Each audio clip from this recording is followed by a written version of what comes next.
You're going to introduce your show? It's not a show, it's just Enthusiast. Hello everybody, I'm joined today with the band Cutflowers, who have a single coming out later this month. I am here to chat with them and ask them a couple questions that I am really excited to hear the answers for. So, hello everybody. Hello. Would you please introduce yourself to me and to the camera? Do you know you guys already? Hi, I'm Charles, friend of Cutflowers and the bassist. I'm Max, the guitarist. I'm George, the drummer. Kai, I sing. Let's talk about the album that came out in 2023 called Okay in the End. Throughout this album there's a story, there's like a thread that pulls you through every song, each one by one. I'm really interested to hear what exactly is that story for you, for each of you, as really important parts of this album. That's a beautiful question. I was just going to agree with whatever Kai said. Yeah, I was going to do that. But I think the only real answer is that the story or anything like that, or the intention changed so many times and evolved a lot, because we released it in 23, but we had started making it in like 2019 when we first met. So that's the end of secondary school, all throughout college, and then into uni. Like, that's a lot of changes. So what I'm trying to say is that it's probably mostly about a journey of change, but I don't like being prescriptive about how to interpret things. So. Do you feel like art is open to interpretation? Whoever listens to it can have their own interpretation? I think it's, the story of that album for me is quite niche, because I wasn't in the band at the very start. I joined in, I don't know, 2021? Yeah. And so in sort of like the final months, maybe like the final half a year or something of the album actually being made, is when I was first involved. And so it was, the story of that album for me is a state of change, sort of joining and becoming part of this bigger thing. Coming out of that idea of change, you guys moved to Brighton recently. I mean, basically a couple of years ago. And I was going to ask you, how did your process of making songs has changed since moving away from home? And do you feel like it benefited you in a way, or just changed it? We didn't know how to make songs before we moved to Brighton, to be honest, because we kind of like, you know, these guys lived in Wales and we lived in England, and you know, that's going to throw a spanner in the creative process.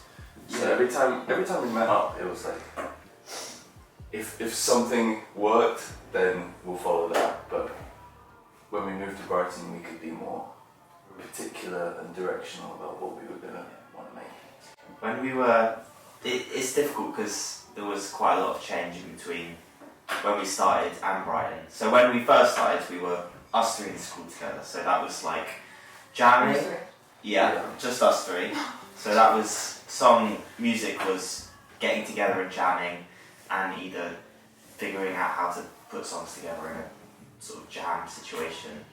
And then we moved to Wales. And so when we moved to Wales, then the process got a lot more, it became a bit more unauthentic, to be honest, because we had to do so much scheduling just to get a week together. And then the week became so pressurized because it was like a 7-hour journey. And so it got really difficult during that time. And then now we're in Brighton, it is a lot different. It's a lot more, everything's a lot more fluid and don't have to collaborative. schedule as much? No, not at all. That's always good. we live around the corner from each other, so they could just hop over to the studio, and yeah, it's just a lot easier. Not that much pressure. It was good for the album. Charles, by the way, you said that you were the last one to join the band, and I was wondering what exactly did you see in the band that made you want to come in? What exactly attracted you towards being in it? The faith. No, I'm joking. The Faith? Yeah, don't worry about that. That's one for the OG fans. Basically an inside joke. That's it, yeah. It's an old song. That's an old song that's no longer available to anyone. I think it was because The people. I love you, man, but it was. You didn't even know. No, well, I didn't even know you went to the same college as me briefly. Yeah. How did that happen? Well, me and George went to their college for like 3 months, and then we left for Wales. And so Apparently we did interact, but I saw don't him. remember it. I saw him. So it wasn't the people that saw me, I actually saw them. It was, I guess it was a little bit you, but it was mainly, well actually no, pretty much technically it is you, because it was the songwriting. It was the actual songs that were made. Even if we look back on the ones that are no longer available, it was a brand new experience I'd never really heard before. I mean, I have a far more expansive taste in music now since joining the band, but beforehand I was quite in my little bubble of just the stuff I liked, and I think Cutflowers kind of opened it up a little bit so I could enjoy more stuff. When I first properly joined, you gave me 3 albums to listen to. We don't have to get into that. No, we won't say what they are. I think I was reluctant to listen to them because I didn't think I was going to like the artists. Yeah. I won't say who they are. But after I listened to it, I was A, oh, I have heard some of this stuff before and I do like it, and B, oh, I'm finding myself not just liking it, but kind of understanding where Cutflowers is going. It was kind of like a state of, this is what we're into. See if you're into it too, so you can get on board. That's amazing. But he always knew we wanted a bassist, but he wasn't a bassist. That's the thing. So he was going, oh yeah, I don't know, but I want to do my thing. Like he was trying to be his own frontman of his own band and that kind of thing. Yeah. Which is fair enough. So that's persuaded into being a bassist. Pretty much. yes. So It was- we groomed him into We're it. still You're still persuading me, yeah. No, it was a classic. The only reason I got into bass was because it was like a summer college project, you know, end of term kind of gig, and it was a band of 3 guitarists, so I kind of just said, alright, I guess I'll play bass for this band, and then, oh shit, bass is quite fun. And also, well, I thought the actual like moment was we released Moonlit as a single before Charles was properly in the band, and Charles was pretty ecstatic about that. It was quite exciting for him and us Yeah, something for us. because Charles really loved the song. He sent me like, well, he sent us like 1,000 voice messages. Him being like, oh guys, 1,000 a bit intense. oh, band's really cool, Moonlit's really cool, you know. Have you Let me thought in. about-" Yeah, it was basically that. It was just like, let me in. What is each of your favorite song to perform on stage, speaking as from each of your instruments? What is it? I think I have 2 answers, and it's Moonlit, obviously. I still love playing that song, and a song called Save for One, which closes the album. That one is, I feel like when I play it, it's a song that goes like that. It starts off really small, and then it sort of wins over the audience over time. Because when I start playing it, I feel a little bit, I don't know, like, does anyone care about this? And then it ends really triumphantly, and I think that's when people go, no, I get it now. Do you know what I mean? Yeah, that's good. Save for One. I like that song as well. Yeah, I think I like that one too. And Cold Blood. I like Cold Blood. Cold Blood. Yeah, I like how the live version of it. It's a little more rocky and it's cool. The obvious answer for me would be like Moonlit, because the bass goes crazy. And it's insane. And I still play it wrong sometimes, but you didn't hear that from me. No. Who said what? Exactly.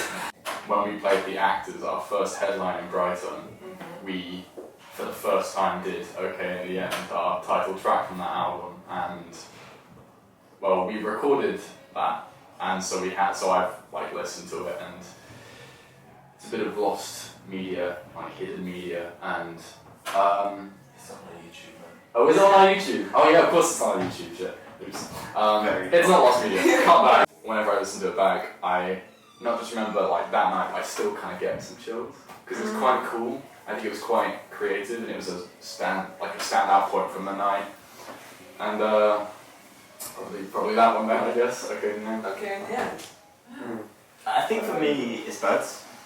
Birds. Because it's a bit thrashy. I like that. So that's the most fun. I like that. Very wide variety of songs that you guys like to play. Spurs is just quite difficult to get right. But Yeah. It's interesting you say that because it's just works perfectly well when you listen to Yeah. it. You just gotta really try. yeah, it's like it's a lot of trying to get to the point that it might feel slightly effortless, but it's really fun. Speaking about birds and moonlit, in both of the songs, I'm gonna cut this question for you because you're the songwriter, Great. unless somebody tells me otherwise. In both The of song is live. It's a blast. in both of the songs, there's petals fall and petals fall for her, which is such a beautiful lyric. I'm always obsessed with that lyric, and I wanted to ask, what does that mean to you? What does that action Do you mean translate? in birds? Birds and moonlit both have Yeah, the right, same okay. Well, I petals. was asking if you got that little connection. It's, I don't know, it's maybe, I mean, it's, I don't think I'd ever write that lyric now. It's quite a, like, 16-year-old lyric. 14 out in the city. I'm 14. Yeah. It's a little bit like that. It's like, it's the, like the petal falling emoji.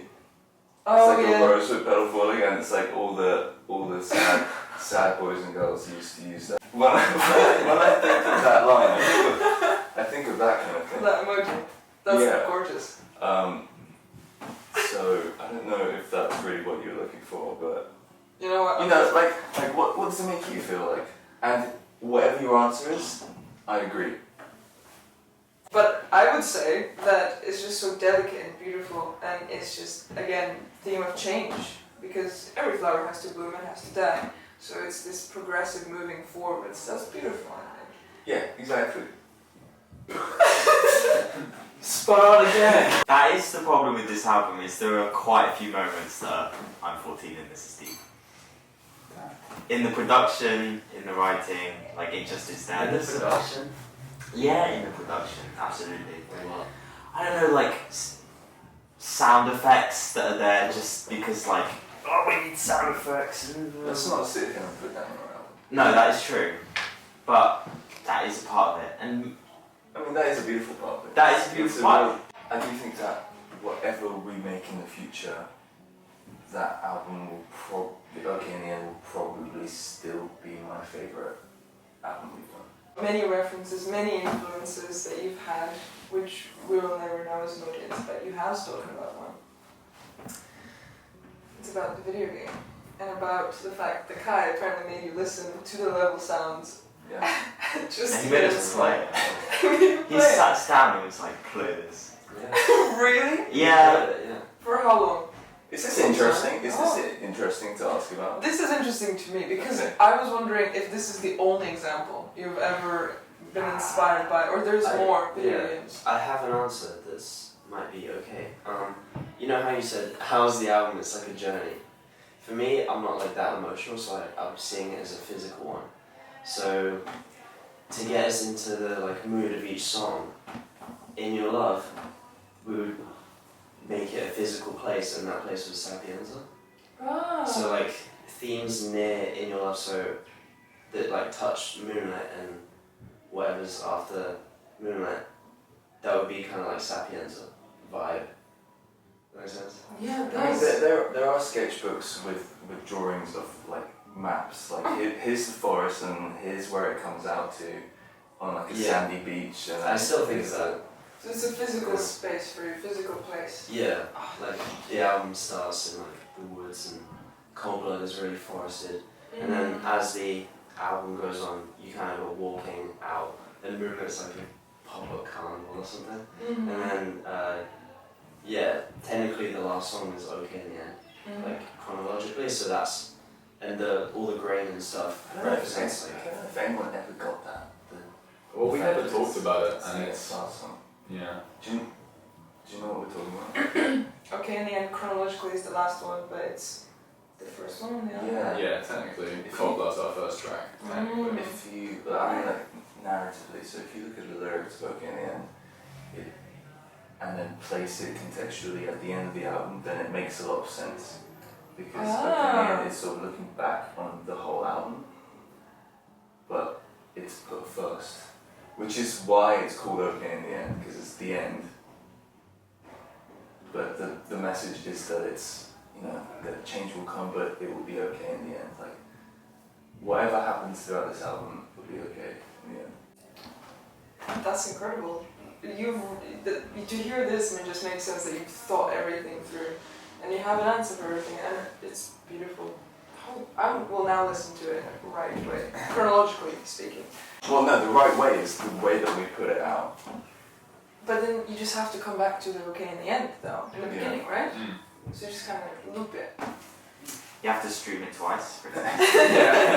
George, you said that Ketea, which is a really underrated song, you said that it helps feel the presence of the album when you listen to it through. How would you describe the presence? I mean, we've spoken about this, the physical thing, that it's a journey. For some it's emotional. For some it's many different things. It's an image or anything. But the presence, that's an interesting way of saying it, that you feel the presence how? It's just a nice reflective moment of music inside the album. It's like how do I analogy this? You could really analogies. Yeah, but I'm on camera. You gotta hit this one home. You need that little bit of darkness to feel the light, you know, it's like that. It's you need that emptiness to appreciate what was just coming at you. You know, that's the way in which you feel the presence of the album, is that it disappears for a moment. And then you're pulled back in with Safer One, and you know, you've got the entire album behind you as well. So yeah, I think it's very much needed in the album to be just a complete pullback from the music. Like half the song is just static, it's not musical at all. So yeah, it's because of that. Yeah, the people who get it will get it, and there are people who probably won't get it. I think there's more people now that will get it. It's Ma. Do you know Ma? Ma? Yeah. What's Ma? Ma is, I think I'm getting that right. It's a Japanese, like, I don't know, term or philosophy. I can't really remember, but it means, you know, how like films these days are so fast. The media these days is so fast. But my favorite things are when there's space in between to kind of feel the environment. Just like in Hitman, the game. There's brutal killing, assassination, torture, but like, in between there's a beautiful, like, you know, pier that you can just stand on and hear the wind whistling, and it's the spaces in between that I think what George is trying to say. It makes you feel the rest of things more. Amazing. You can also look at it like the yin yang, you know. Something's only whole when you have the, you know, those opposites inside. Is that what that is? Someone correct me on what. I think that's beautiful. It's really balancing in the album. As you said, it's not like bang, bang, bang in every song. Exactly, just a little space and time to figure it out. I have two last questions. Number one is, recently, what is your top song of the week? What have you been listening to recently? What's been on your minds? Can I check? Yeah? Charles is the guy for this. I've been listening to a song called Alley Cat by All Under Heaven, which is just like, Never heard of them. I don't know, it's cool. Sorry. Just rude. He's gonna pick the I'm song gonna- that's most good. No, I'm looking, basically I I like live my life on playlists. Like I make playlists as I go through my life. Like if a playlist gets to like 15 hours, I'm like, okay, that's enough of that vibe. I need to make a brand new one and import the music that I'm listening to at the moment. But there is one that is ever continuing. I never make it more than an hour and a half long. And whenever it gets to that, it's like it's time for an exodus. Got to cut songs I don't listen to anymore. So it's constantly stuff that I love. Genesis by Grimes. Nice. Which is just because I need to listen to that album, and I like 2 of the songs from that album so far, but I need to actually listen to it. The Adults Are Talking by The Strokes, that one just for some reason keeps on getting played. It just keeps on coming up, and I keep on listening to it the whole way. And most recently, I literally have it on my phone as Volume Alpha Minecraft. Amazing. Like, I was just listening to that album the other day. It's a classic. It's a classic, it's great. I really love it. That kind of lends itself a bit to the last question, because I think that album is quite balanced in the sense of it's got foley, but it's also got music, and it is kind of a journey. Each song is its own little thing. It was really inspired by that. Yeah, wasn't it really was. Minecraft Beta. Oh, was it Beta? Oh, Beta. Oh, Do you know what the song was? Beta was also really good though. yeah. But Alpha is... Yeah. Alpha's my Volume favourite. Alpha, and then there's Volume Beta. Volume Beta is a little bit darker, and that's really... Yeah. We got a lot of ideas from Minecraft. I'll think about it now every time I listen to the album. No, please don't. Think about Minecraft every time you listen to OK in the air. You have a single coming out, which is beautiful, and I was privileged enough to see and hear it on gigs and see the beautiful cover. I don't know who made it, but it's gorgeous. I'm excited to see it on everywhere in Spotify. It's coming out later, on the 25th, did you say? 24th. It's coming out on the 24th of October. So I was going to ask you, is there anything you can share just to make people excited about the thing? Maybe the single. Any Hitman levels? Any like anecdote, any story, anything that about the song that brings you good memories of it. Maybe about how you made it. No good memories here. Nothing. No good memories. That was one of the first songs we wrote in Brighton, and it, like all the album songs had been written in lockdown basically. So when we moved to Brighton, it was one of the first songs we wrote, and it's Would you say it's different? yeah. I mean, you've heard it. I've heard it. Yeah. What do you think of it? It is different, but I like it. Yeah. I think it's great. I think it's a good logical next step in our sound, because you know the album is so in a space, and it does demand a lot of attention from the listener to trust to walk into that space, which is great, and I love that. But we also would like people to put on a song and start dancing. Thank you so much, guys. This has been really fun. Mm. I'm so glad. Thank you. Thank you guys so much. Thank you for watching this. Or We absolutely won't be watching this later. okay. Thank you very much. Hope you had fun. Have you had a great time. Bye bye. Listen to Minecraft Alpha. Listen to Minecraft Alpha, not Beta. Hey, listen to both if you really want. There you go. Bye. Dude, it's just chill. Remember what you said? What you told us? It's gonna be chill. We're just gonna chat amongst ourselves. Yeah. So the mics. It is like the 5 microphones.